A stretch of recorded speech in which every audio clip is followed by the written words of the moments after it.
Yaxshimisilar do'stlar, bugun sizlarga pishirxonalarda eng tez mengayotgan margarin, ya'ni yong'oq pechenyening xavfsiz tarkibini yo'llab qo'ydim.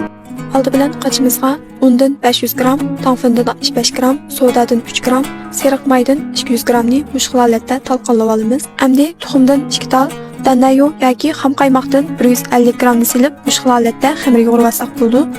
Xamirni 10 minut tindiramiz. G'aribcha to'rt pishiriq kasbini qisqa muddat ichida sistemli, muntazam holatda o'rgangusi qizlar inkas rayoniga o'rgangimba deb inkas qoldirsanglar bo'ldi. Davomli o'quvchi qabul qilyapmiz.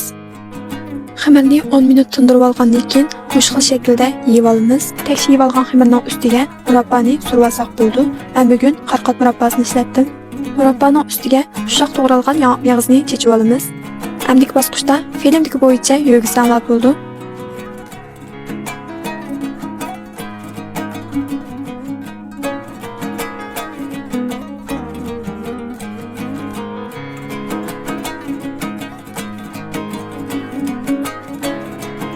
Xamirni mana shu holatda yumaloq qilib yog'ib olgandan keyin g'isht shaklida kesib olamiz.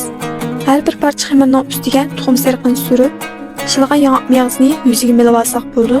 Bu holatda ratlik tizib olgandan keyin duxovkaning osti-usti gradusini 170 gradusga to'g'rilab 25 minut pishirib olsanglar bo'ldi. Tayyorlash usuli nihoyat oddiy, ta'mi intayin yeyishlik chiqadigan margarin pechenye tayyor bo'ldi qizlar. Sizlarni uyda sinab yiqinglar. Xayr xo'sh.